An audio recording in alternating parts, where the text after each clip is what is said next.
Ouais, bonjour tout le monde, c'est Dom Mendes, je ramène une deuxième vidéo, toujours tuto pour débutants, conseil pour débutants. Si t'es professionnel, ça ne dérange pas, tu peux aussi t'intéresser au sujet, on tirer quelques connaissances. Ou me dire dans les commentaires ce que je devais aussi améliorer dans mes tutos, c'est comme ça. Maintenant, aujourd'hui, on va parler de maîtriser son matériel. La première vidéo, c'était que le matériel ne comptait pas, que tu pourrais filmer, faire des photos avec tout ce qui est capable de faire des photos.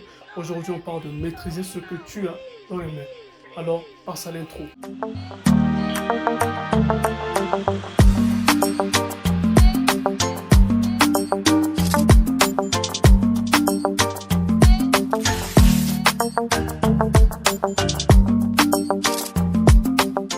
Bon, on est de retour, on va parler du thème du jour, c'est maîtriser son appareil. Comme je le disais, maîtriser son appareil, premièrement, c'est connaître quel type d'appareil photo on a.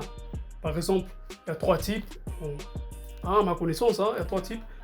Appareil photo réflexe, hybride et appareil photo bridge. Hybride, on peut aussi dire mirrorless, c'est comme ça. Alors, parlons de l'appareil photo réflexe. Bon, comme je le disais, un réflexe c'est un appareil photo classique qui avant fonctionnait en argentique et maintenant tout est numérique. Ça, c'est un appareil photo réflexe. En fait, dans l'appareil photo, il y a un miroir qui reflète l'image pour que nous puissions voir cette image dans le viseur. Donc là, dans le viseur, on voit l'image telle que nous le voyons comme ça à l'œil nu. Là, c'est un appareil photo réflexe. C'est pour ça qu'on dit réflexe, parce que ça réfléchit cette lumière-là. Et deuxièmement, nous allons parler des hybrides, ou mirrorless, c'est en anglais, parce qu'il n'y a pas de miroir. Là, c'est l'appareil numérique par excellence, parce que là, on voit que le viseur est électronique, l'obturateur est souvent électronique. Bon, pas souvent, toujours électronique. Donc, c'est l'appareil électronique par excellence. La différence avec un réflexe, c'est juste que l'avantage du réflexe, c'est que la batterie a une autonomie très longue par rapport aux hybrides. Les appareils hybrides ont souvent ce problème d'autonomie là.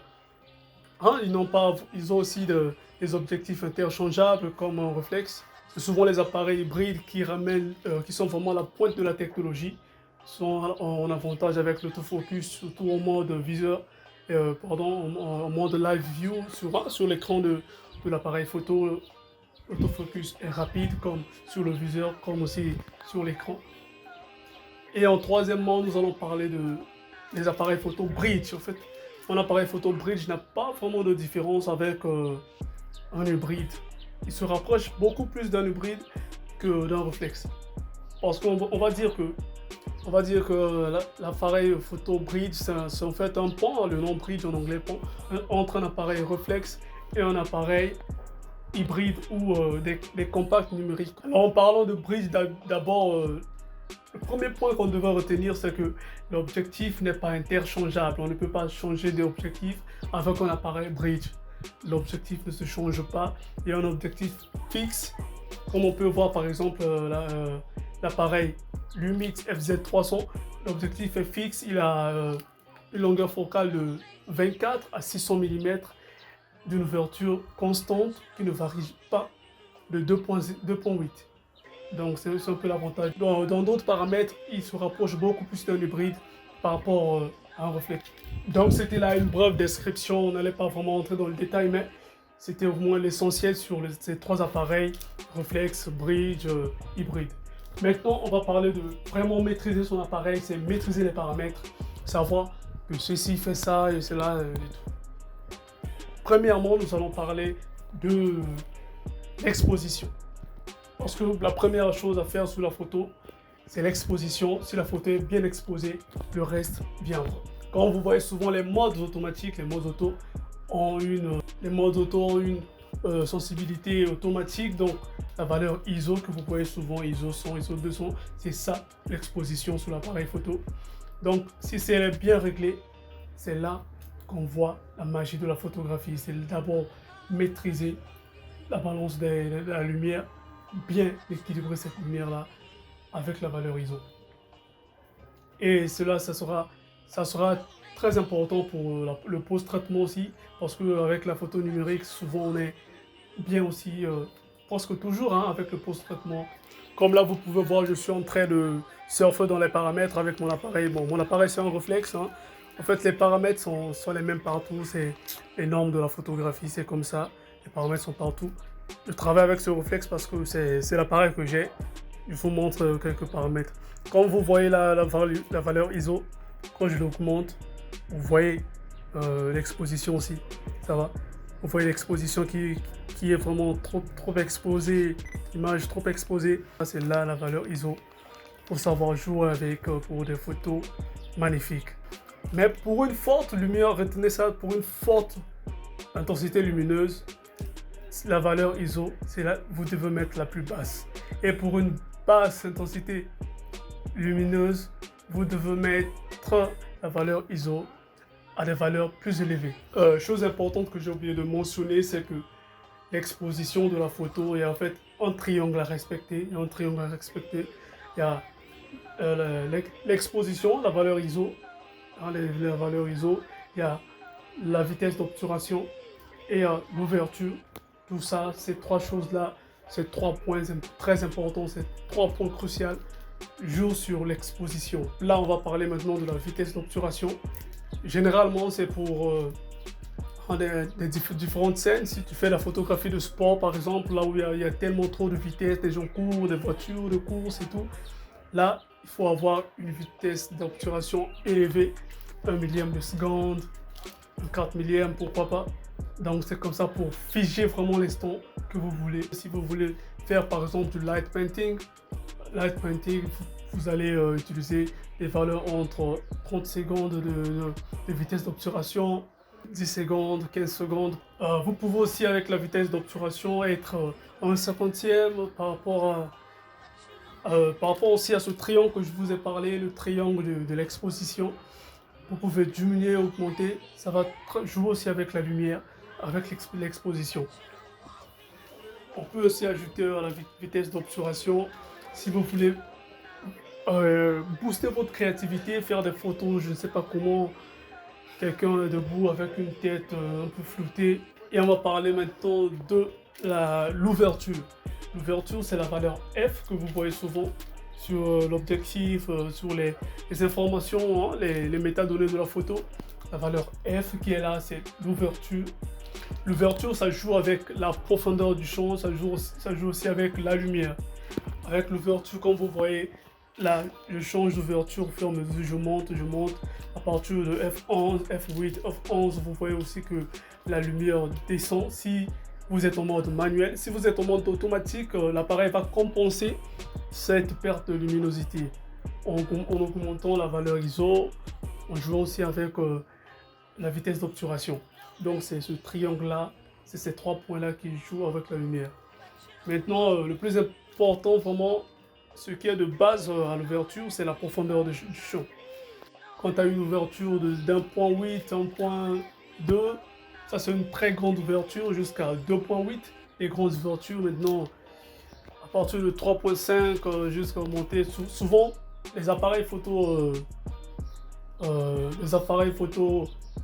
bas de gamme, hein, les appareils photo de base, quand on achète, il y a un objectif, vous voyez 18-55, ou ouverture 3.5 à 5.6. Là maintenant on peut voir la valeur F, parlons de la valeur F sur la profondeur du champ. La profondeur du champ, c'est pas le flou qu'on voit derrière là, cet effet là, souvent là où il y a la luminosité, les lumières, l'effet bokeh et tout.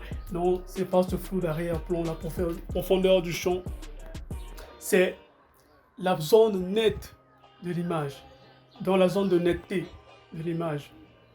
La profondeur du champ, c'est là où vous vous mettez, là où est votre sujet, vous faites la mise au point. C'est à cet endroit-là, l'endroit net, c'est ça la profondeur du champ. Maintenant derrière, c'est un flou. Le flou peut être très artistique.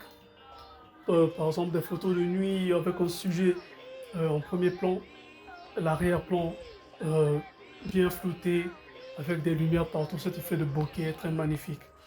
Pour vous aussi, ce flou d'arrière-plan, c'est quelque chose de très recherché en photographie. Souvent, c'est ça qui fait vraiment la différence entre la photo avec un appareil photo et les photos avec un smartphone. Toujours en termes de maîtriser son appareil, on va parler des modes.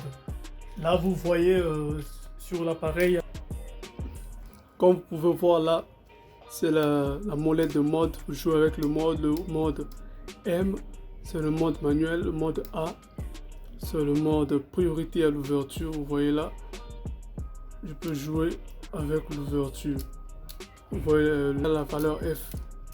Moi je modifie la valeur F avec le mode priorité à l'ouverture. Quand on passe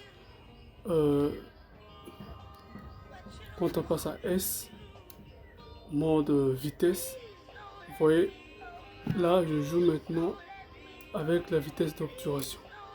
Quand j'augmente, vous voyez c'est ainsi, ils sont 1 millième, 1 demi-millième, donc vous voyez là je joue avec. La valeur ISO là c'est automatique, c'est auto, donc l'appareil contrôle tout, l'ouverture du diaphragme et la valeur ISO, la sensibilité. Là je contrôle la vitesse. Si on passe au mode P, bon, le mode P ce n'est que le mode automatique, hein, donc tout est auto, donc vous pouvez le voir, c'est le mode automatique. C'est au mode manuel que vous contrôlez tout, contrôle la vitesse. Contrôler aussi la sensibilité, vous pouvez augmenter, réduire. Et ainsi l'ouverture, là je contrôle l'ouverture, je suis à F14, je diminue. Là on va parler des touches, comme vous voyez cette touche là. Sur cette touche, celle-là, c'est la touche pour maintenir la sensibilité, donc cette touche. Par exemple en vidéo, là c'est pour le flash pop-up. Quand vous appuyez là, le flash sort, vous voyez le flash qui sort là, donc c'est un peu ça. Là c'est pour zoomer, hein.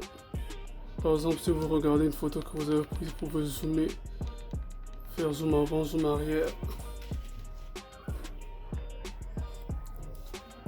Là c'est les touches de navigation pour naviguer dans différents menus. Touches de navigation, vous pouvez naviguer dans différents menus pour changer vos réglages, sensibilité, vous pouvez mettre en auto par exemple. Donc c'est un peu ça.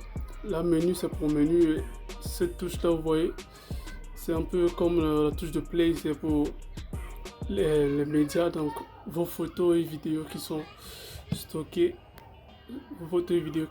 dans la carte. Donc c'est un peu ça en bref. Là vous pouvez choisir le mode rafale, par exemple rafale, le mode cut, le mode silencieux, un déclenchement silencieux.